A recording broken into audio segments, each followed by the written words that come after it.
ഇന്നത്തെ ഞങ്ങളുടെ യാത്ര ഇടുക്കിയിൽ Anchuruli, Calvary mount എന്നിവിടങ്ങളിലൂടെയാണ്.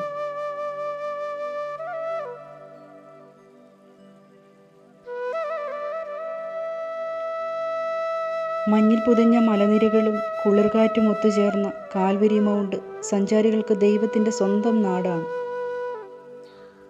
Idukki dam top പിന്നിട്ട് ചെറുതോണി കട്ടപ്പന റൂട്ടിലാണ് കാൽവരി മൗണ്ട്.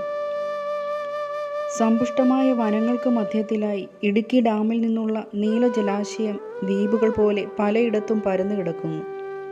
വൈകുന്നേരങ്ങളിലും രാവിലെയും മലകളിൽ പെയ്തിറങ്ങുന്ന കോടമഞ്ഞ് പ്രകൃതിയുടെ ഒരു വലിയ അത്ഭുതമായി തന്നെ തോന്നും.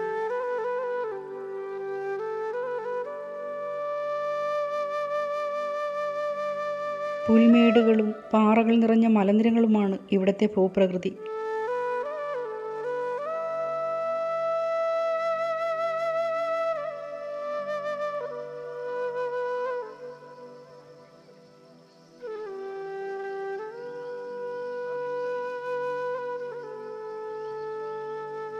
ഇരുവശത്തും വേലി കെട്ടിത്തിരിച്ച ഉദ്യാനത്തിന് നടുവിലൂടെയാണ് വ്യൂ പോയിന്റിലേക്ക് പോകേണ്ടത്.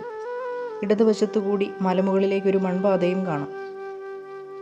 ഇടുക്കിയുടെ കന്യാകുമാരി എന്നും ഇവിടം അറിയപ്പെടുന്നുണ്ട്. കാരണം ഉദയവും അസ്തമയം ഇവിടെ കാണാമെന്നതിനാലാണ്.